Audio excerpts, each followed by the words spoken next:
para terminar con la parte de la introducción de la literatura medieval, me queda explicaros cuáles son las características generales de la literatura medieval.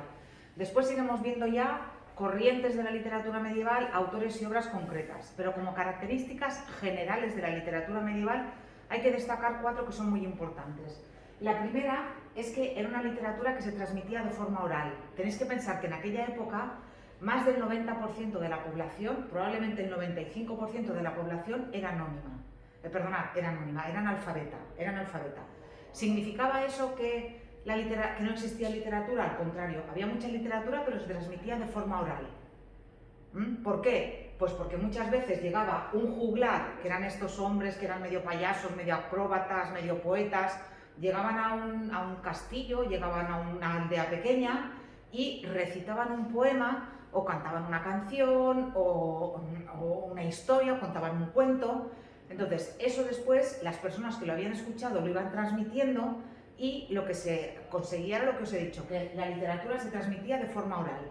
Originalmente todas las literaturas son orales, y ponerlas por escrito es un proceso que tarda siglos en todas las culturas. El segundo carácter de la literatura medieval era que los autores eran anónimos, no firmaban las obras.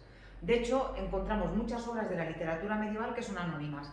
La primera obra de la que os voy a hablar, que es el poema del Mío Cid, es una obra anónima. Y hay que esperar al siglo XIII, a Gonzalo de Berceo, para encontrar al primer autor de nombre conocido en castellano, en la literatura en castellano. ¿Por qué? Pues porque también las obras, como os he dicho, llegaba un juglar, recitaba una obra, alguien la escuchaba, a su vez la recitaba, cambiaba cosas y las obras se reescribían continuamente o se recreaban continuamente y no existía nada parecido a lo que hoy en día son los derechos de autor. Que hoy en día yo no puedo copiar una obra que alguien ha hecho sin poner quién la ha hecho, porque eso sería plagio y me podrían denunciar. Después, la literatura tenía una finalidad muy importante que era una finalidad didáctica, es decir, tenía que servir para enseñar algo o tenía que tener una finalidad moralizante, tenía que servir para enseñar comportamientos. Otra vez, en una época en la que la gente no iba a la escuela, en la que la gente no sabía leer ni escribir, ¿cómo podían enseñar cosas? ¿Cómo se podían transmitir valores o cómo se podían transmitir también otras cuestiones, por ejemplo, políticas, o cómo se podía informar de cómo estaba transcurriendo la conquista de la península? Pues a través justamente de la literatura, repito, en una época en la que no había otros medios de comunicación. Y finalmente, la literatura de la Edad Media utilizaba fundamentalmente el verso. Os recuerdo, el verso es como escribir en forma de poema. El verso es lo contrario de la prosa. Cuando nosotros escribimos normal o leemos un texto normal, sabéis que utilizamos toda la página, dejando márgenes naturalmente, ¿vale? A esto se le llama prosa. Esta es la forma natural y normal de leer y escribir. Pero durante la Edad Media lo que se utilizaba era el verso. Se utilizaba el verso, que es lo que vulgarmente nosotros llamamos poesía. ¿Por qué? Mirad, por 2 razones. Primero, porque se consideraba que lo que hacía literario un texto era el verso. Pero fundamentalmente la razón más importante era, como era un tipo de literatura que se transmitía de forma oral, el verso es mucho más fácil de recordar que la prosa. Fijaos, por ejemplo, lo primero que aprendemos cuando somos pequeños son poemillas. Eso que te hacen recitar en Navidad, que te ponen ahí delante de toda la familia encima de la mesa allí para que recites. Normalmente es una poesía. Ses glosas de Sant Antonio, Sant Antonio que ahora lo van a celebrar cuando quieran, pero bueno, las glosas de Sant Antonio y todo eso son poemas. ¿Por qué? Porque el verso tiene unas características que hace que sea más fácil de recordar. Y si yo lo estoy transmitiendo de forma oral, es mucho más fácil transmitirlo en verso, así, que transmitirlo en prosa. ¿Queda clara cuál es la diferencia entre el verso y la prosa? El verso es lo que llamaríamos poesía, la prosa es la forma normal de escribir. Todas estas características son características generales, son características que se dan en la mayoría de las obras y de los autores. Pero luego tenéis que pensar que hay excepciones. Vamos a encontrar algo de literatura medieval que se escribe en prosa y vamos a encontrar algún autor también de nombre conocido. Sí, por eso os digo, son características generales porque sí que son las que encontramos normalmente. Cuando hablamos ya de géneros y de obras concretas de la literatura medieval, vamos a hablar de los orígenes de la literatura medieval. Y la literatura medieval en castellano tenéis que pensar que está ligada justamente a la creación de la lengua. ¿Qué se hablaba en la península hasta el siglo X más o menos, se hablaba latín. Vosotros sabéis que los romanos conquistan buena parte del mundo occidental, de Europa, en fin, llegan hasta Inglaterra, hasta lo que hoy en día sería Inglaterra, y con la romanización llevan su lengua, que es el latín. Cuando el Imperio Romano cae en el siglo V, el latín empieza a convertirse en diferentes lenguas. Fijaos, es lo que pasa, por ejemplo, con los dialectos. Aquí se habla catalán, pero el catalán que se habla aquí es muy diferente del catalán de Barcelona, o bastante diferente. En Madrid se habla castellano, pero el castellano de Madrid es muy diferente del castellano que se habla en Andalucía, porque son dialectos. Y fijaos, por ejemplo, en el caso del castellano, si escucháis a un argentino, veis que es un dialecto que ya está muy separado del castellano de Madrid. ¿A que sí que lo notáis? Que muchas veces yo hay alguna película argentina que casi no la entiendo, porque se está alejando mucho la lengua. Probablemente va a llegar un momento en 200 años que el castellano de Argentina, una persona que hable castellano en Argentina y una persona que hable castellano en Madrid no se van a entender. Pues eso es lo que acaba pasando con los dialectos del latín, que llega un momento en el siglo X que la gente que habla latín o supuestamente latín en la península ibérica no se entiende con la gente que habla latín en la península itálica. Eso que supone que ya son dos lenguas diferentes. Y eso ocurre en torno al siglo X. En torno al siglo X se considera que las lenguas románicas, que son estas lenguas que vienen del latín, ya son lenguas diferentes. Y ya la gente que hablaba esos dialectos del latín no se entiende entre ella. Esa es la diferencia entre una lengua y un dialecto. Si tú hablas dialectos, la gente que habla dialectos de la misma lengua se entiende.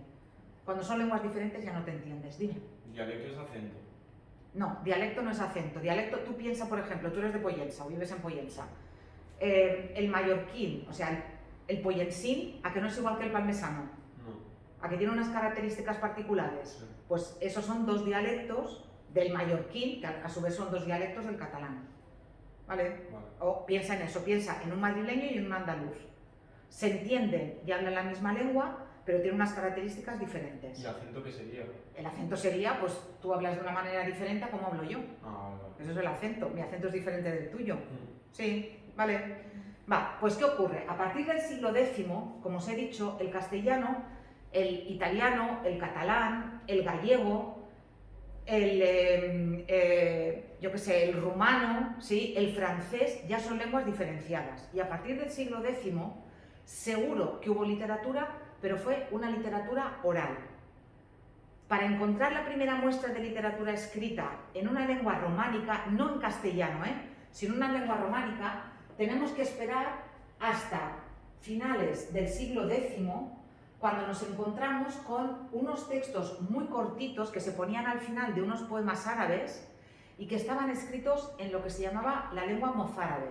La lengua mozárabe era la lengua que hablaban los cristianos que vivían en territorio árabe.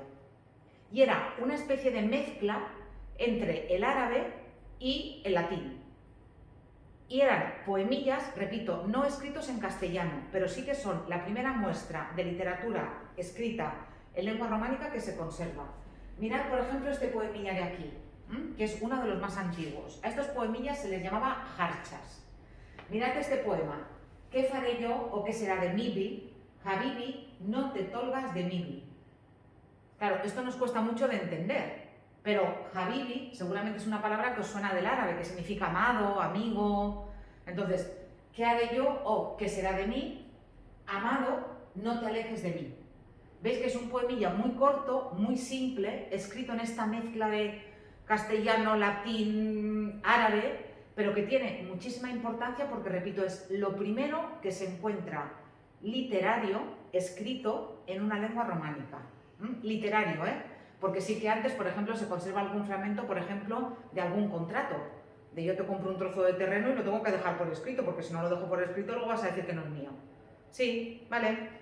Para encontrar la primera muestra de un texto literario escrito en castellano, ya en castellano, hay que esperar al siglo XII. Y hay que tener en cuenta que en aquella época, en España, todavía no existía España, eran diferentes reinos en la península ibérica. En la península ibérica había unas personas que eran los juglares, que eran estos hombres y algunas mujeres, porque también hubo juglaresas, que se movían de un sitio a otro y iban cantando canciones, recitando poemas épicos, luego os explicaré lo que es un poema épico, haciendo muchas veces juegos malabares, haciendo algún truco de magia, eran un poco como mujeres y hombres espectáculo y se ganaban la vida de esa manera. Iban de lugar en lugar, iban de sitio en sitio, recitando, haciendo literatura de forma oral que la gente escuchaba. Normalmente se quedaban en un sitio una semana, 2 semanas, depende. Y lo que hacían era que iban cada día contando alguna historia y luego lo que hacían era que pasaban el gorro que llevaban o una bandeja para que la gente les diera una propina y vivían de eso. Cuanto mejores eran, más propina les daban. Muchas veces también se quedaban en los castillos y los señores de los castillos también los mantenían durante una temporada hasta que se aburrían y llegaba otro juglar, otra juglaresa. Se movían mucho también por el Camino de Santiago, porque en el Camino de Santiago había muchos peregrinos y entonces era muy normal que hubiera muchos juglares para entretenerlos por las noches. A el oficio que hacían estos juglares, a la labor que desempeñaban estos juglares, se le conoce con el nombre de mester de juglaría. Mester es oficio y mester de juglaría significa oficio de juglares. ¿Sí? Por tanto, estos juglares que iban de pueblo en pueblo, ya os he dicho que recitaban diferentes tipos de texto, pero ¿qué era lo que recitaban normalmente, que duraba más tiempo y que tenía más éxito? Los llamados poemas épicos o cantares de gesta. ¿Qué eran los poemas épicos o cantares de gesta? Los poemas, bueno, aquí tenéis un vídeo que yo os aconsejo que veáis en el que se explica muy bien lo que es el mester de juglaría. Veréis que lo que os he contado yo está aquí y además está un poquito más ampliado, pero básicamente es lo que yo os he contado. ¿Qué eran los cantares de gesta que son tan importantes, tan importantes? Repito, cantares de gesta o poemas épicos o épica, es lo mismo. Seguramente os suena la historia del Cid, seguramente os suena la historia de este caballero cristiano que luchaba contra los moros en la época en la que la península estaba invadida por los musulmanes, y este hombre del que se cuentan muchas leyendas, como por ejemplo que ganó una batalla después de muerto, que sus hombres, una vez estaba muerto, sus hombres lo subieron a un caballo, lo ataron al caballo y lo lanzaron contra las tropas enemigas, y cuando los de las tropas enemigas vieron que quienes les atacaban iban comandados por el Cid, salieron corriendo. Vale, pues el Cid existió de verdad. El Cid fue un noble castellano, al que conoceréis a través del libro que tenéis que leer obligatorio, que es Sidi. Sidi significa además señor en árabe, de aquí viene el nombre de Cid, es señor. Los árabes lo apreciaban tanto y le tenían tan alta estima y le tenían tanto respeto que le dieron el título de señor, incluso de los árabes, de los musulmanes. Bueno, pues este Cid, que fue un personaje real, que existió, ¿sí?, se acabó convirtiendo en material literario. Y la cosa funcionaba así. Nos encontrábamos con la península ibérica, que era un lugar donde había diferentes reinos que luchaban entre sí por hacerse con el poder. Estos reinos que luchaban entre sí por hacerse con el poder, de alguna manera querían diferenciarse de los demás, en una época en la que no existía el Estado, ni siquiera existía un rey que aglutinara toda la península, sino que había muchos reyes diferentes, tanto en la parte musulmana como en la parte cristiana. ¿De qué manera tú podías diferenciarte del vecino y de qué manera podías decir que tus valores eran mejores? Identificándote con un héroe. Nuestro héroe es el Cid, y el Cid representa los mejores valores de los castellanos. Entonces, cuando los juglares iban y recitaban las hazañas del Cid, lo que hacían era que la gente se identificara con ese héroe y de alguna manera se favorecía como un espíritu de nación a través de esos héroes. Las hazañas de esos héroes, las vidas y las batallas que habían ganado, las guerras en las que habían luchado, las anécdotas que les habían pasado, son las que se recogen en los llamados cantares de gesta o en la poesía épica. Por tanto, ¿qué serían los cantares de gesta? Son extensas narraciones en las que se exaltan las hazañas y virtudes de los héroes. ¿Sí? Estos cantares de gesta eran recitados de memoria por los juglares. Luego veréis cuántos versos tiene el poema del mío Cid. Pero es que resulta que los juglares no se sabían solamente un cantar de gesta, se sabían 15. De hecho, era muy normal que los juglares llevaran a un niño pequeño con ellos, un huérfano o alguien a quien su familia no podía mantener, porque ese niño desde pequeño iba escuchando los cantares de gesta del juglar y se los aprendía de memoria, y cuando ya se los sabía se independizaba de su maestro y se convertía a su vez en juglar. Eso era muy normal porque muchas veces los juglares no sabían tampoco leer ni escribir. Ellos habían aprendido también los poemas de memoria. ¿De acuerdo? ¿Y cómo estaban escritos esos poemas? Fijaos cómo estaban escritos esos poemas. Os pongo aquí un fragmento. Este es un fragmento del poema del Mío Cid. Mirad, está escrito en verso. ¿Lo veis? Que está escrito en forma de poema. ¿Veis que tiene rima? Que al final hay el mismo sonido. En Valencia con los suyos vivía el campeador. Con él estaban sus yernos, infantes de Carrión. Un día que el Cid dormía en su escaño sin temor, un mal sobresalto entonces, sabed, les aconteció. Escapóse de una jaula saliendo fuera un león.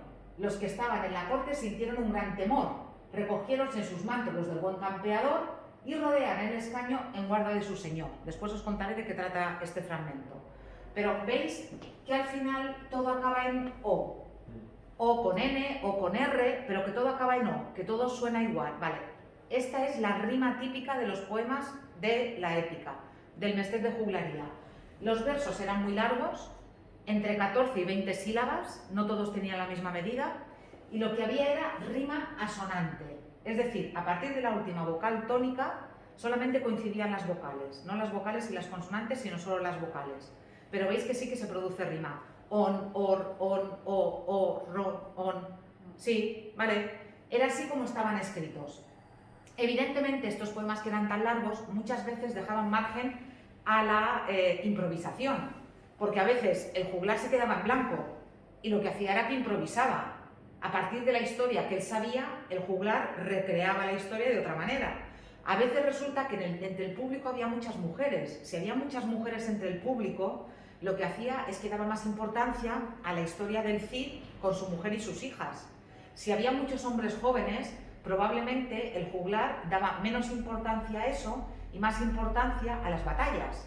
Los juglares iban adaptándose al público que tenían delante, porque ellos vivían de lo que les daba la gente y lo que querían era agradar a la gente para vivir de eso. Sí, yo os voy a hablar de la épica castellana, pero tenéis que pensar que ese tipo de héroes existieron en toda la épica medieval. En Francia se conservan la chanson de Roland, en Inglaterra se conserva Beowulf, que a lo mejor habéis visto alguna versión, porque han hecho un par de versiones en película de Beowulf. El guerrero número 13, a lo mejor os suena, de Antonio Banderas. Bueno, está basado también en Beowulf, pero también hay uno que se llama, una película que se llama Beowulf. Por ejemplo, se sabe que hubo épica en catalán, pero se ha perdido. Se sabe que hubo épica en gallego, pero se ha perdido.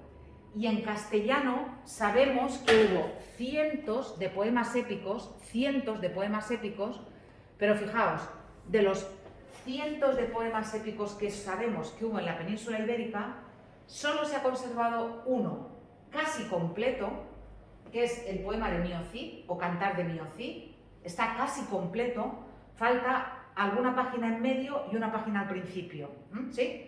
Pero está prácticamente completo. Y luego se ha conservado un fragmento del Cantar de Roncesvalles y un fragmento del Cantar de las Mocedades del Cid, que es otro poema épico que también habla del Cid, pero cuando el Cid era joven. Eso es lo único que se ha conservado de la épica en castellano. Lo único. Todo el resto, y repito, sabemos que hubo cientos de poemas épicos en castellano, todo el resto se ha perdido. ¿Por qué? Porque se transmitía de forma oral. Y este que se ha conservado por escrito, se ha conservado porque un monje de un monasterio le pidió a un juglar que se lo recitara. Y el monje lo puso por escrito porque le gustó mucho el poema al monje. Porque si no, tampoco hubiera llegado hasta nosotros. También se habría perdido, como repito, como se han perdido estos poemas épicos en la mayoría de los casos de la literatura en Europa. Por tanto, solamente se conservan esos 3 poemas épicos.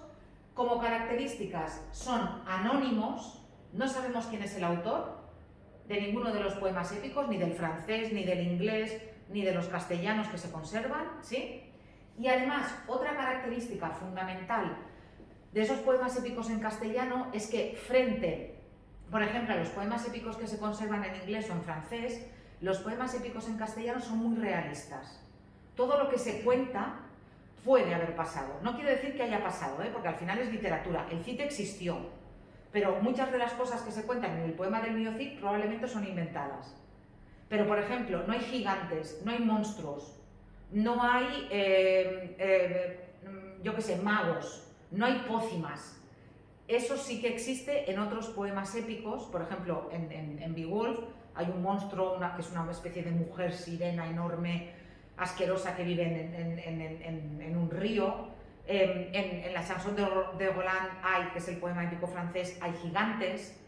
En los poemas épicos en castellano no, son profundamente realistas. Y esa va a ser luego una característica general de la literatura en castellano, que va a ser una literatura realista. ¿Sí? Venga, aquí también tenéis un vídeo en el que se explica el Cantar del mío Cid, pero yo os lo voy a contar. ¿De qué trata el Cantar del mío Cid? Mirad, el Cantar del mío Cid es una obra probablemente de finales del siglo XI o del siglo XII, con más seguridad del siglo XII. Se suele situar en torno a 1140, el poema del mío Cid, que eso ya es siglo XII. Pensad que el Cid murió en el año 1099, el Cid real murió en el año 1099, y el poema que se conserva probablemente es de 1140. ¿Qué narra la historia? No narra toda la historia del Cid, sino que está dividido en 3 bloques. Es un largo poema de miles de versos que narra lo siguiente. Cuando el poema empieza, han desterrado al Cid. El Cid es un señor de un pequeño pueblo, de una aldea que se llama Vivar y que está en Burgos, y el rey lo ha desterrado. No sabemos por qué el rey lo ha desterrado, pero el rey coge a sus hombres y se va.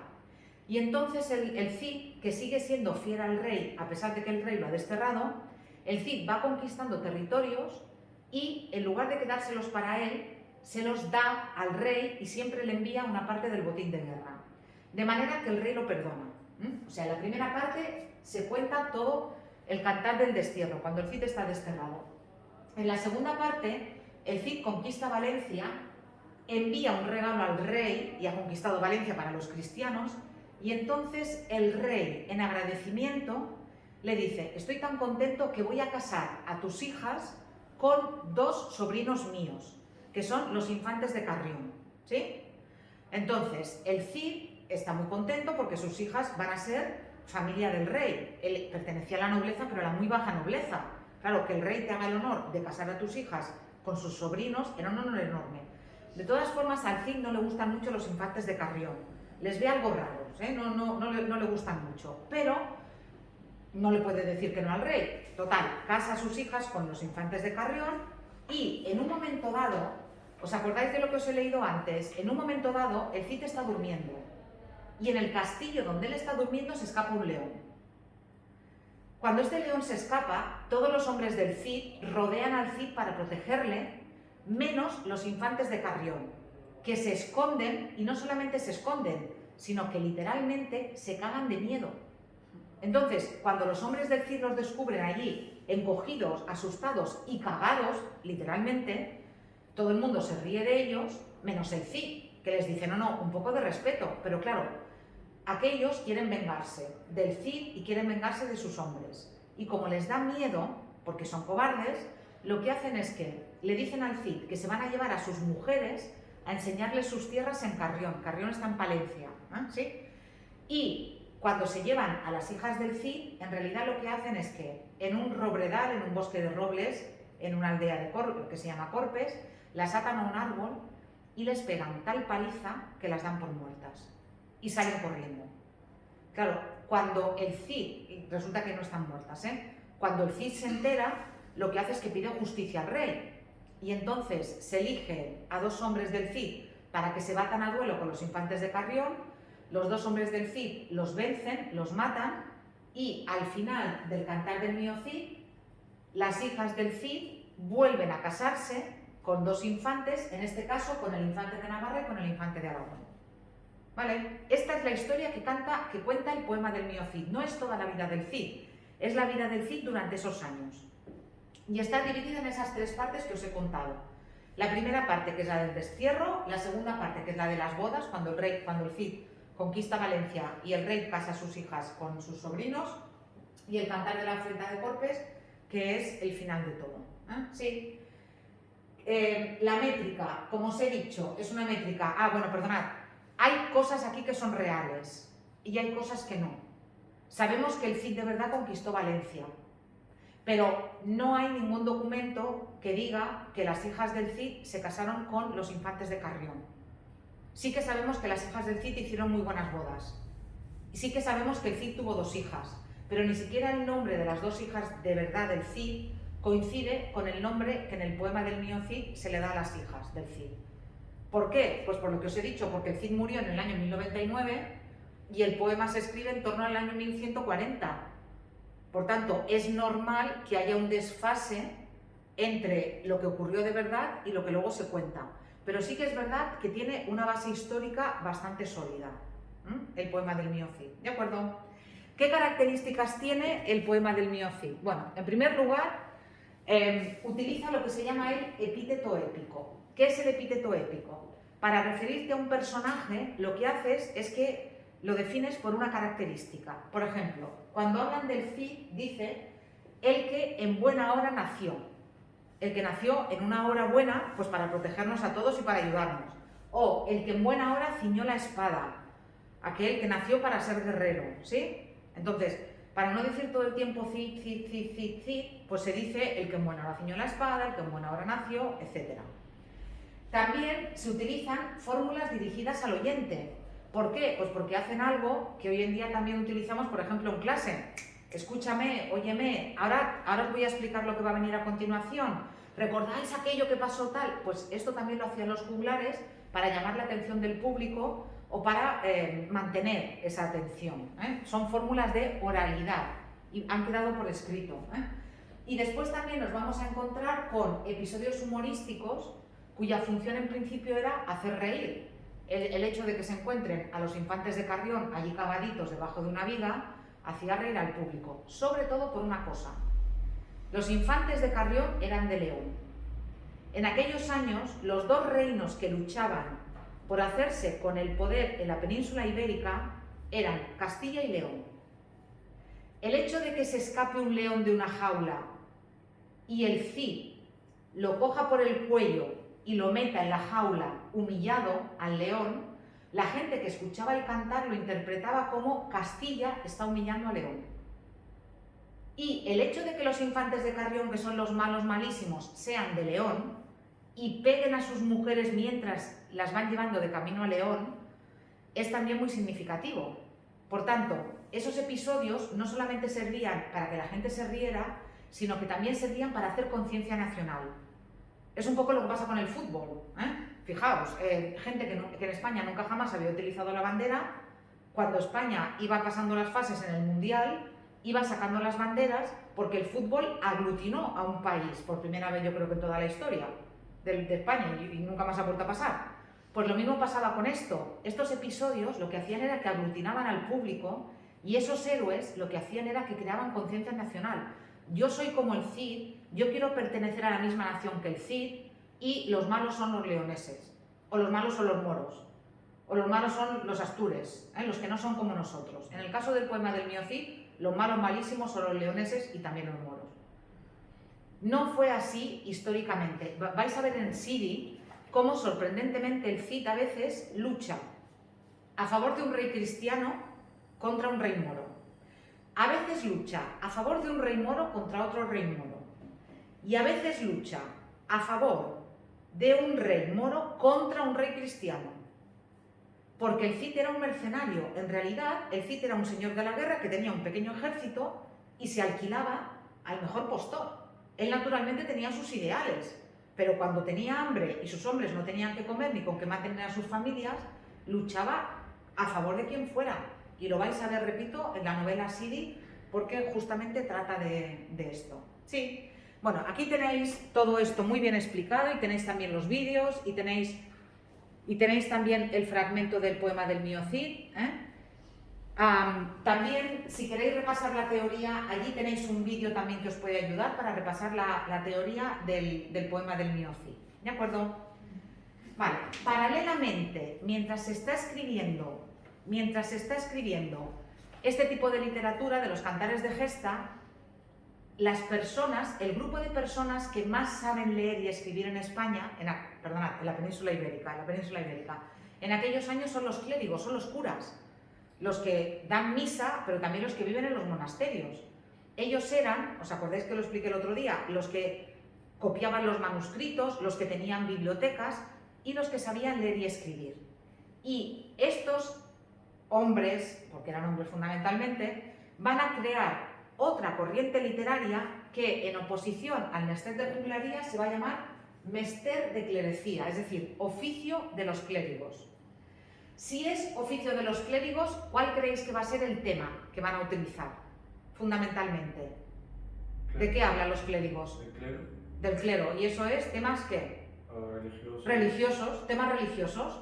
El mester de juglaría va a utilizar fundamentalmente temas de héroes, temas bélicos, guerras, batallas, luchas. El mester de clerecía va a utilizar fundamentalmente temas religiosos. Y atención, muchos como eran clérigos, eran gente culta, eran gente que sabía leer y escribir, firmaban sus obras. Y por eso, en muchas obras, no en todas, pero en muchas obras del mester de clerecía, tenemos el nombre del autor. No en todas, pero por ejemplo, conocemos a dos autores del mester de clerecía, uno del siglo XIII, que es Gonzalo de Berceo, y otro del siglo XIV, que es Juan Ruiz, arcipreste de Hita. De estos dos autores conocemos el nombre, y repito, Gonzalo de Berceo es el primer autor de nombre conocido en la literatura castellana, porque él sí firmó sus obras. Estas obras del mester de clerecía utilizaban una métrica que no era una métrica como la del cantar de gesta, que era una métrica irregular, sino que utilizaban, fijaos, esta métrica. Mirad lo que utilizaban.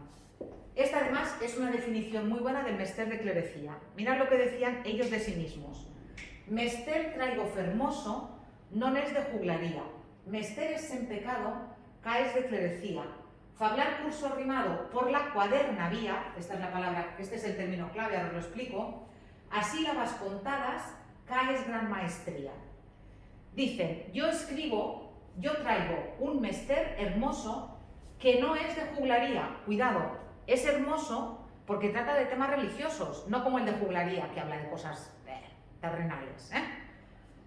Es un mester sin pecado, trata de temas religiosos, porque es de clerecía, porque lo hacen los clérigos. Fablar curso rimado. Yo utilizo una métrica, hablo en rima, pero cuidado, no en cualquier rima, en cuaderna vía. Cuento las sílabas a sílabas contadas, que es gran maestría. Yo no os voy a pedir que contéis las sílabas, pero si contarais las sílabas veríais que todas son 14, 14, 14, 14. Y si os fijáis en la rima, veis que es ia, ia, ia, ia. Por tanto, mantienen la misma rima y escriben estrofas de 4 versos. A esto se le llama cuadernavía. Mirad este ejemplo que tenéis aquí. ¿Lo veis? Todos cuantos ríos andamos, yargamos, andamos, probamos, moramos, esperamos y luego cambia la rima. Prado, cansado, criado, encontrado, pero veis que siempre es los 4 versos riman entre sí, riman entre sí, riman entre sí y riman entre sí. Estrofas de 4 versos con la misma rima, siempre rima consonante, coinciden vocales y consonantes después de la última vocal tónica. Y atención, medidos los versos.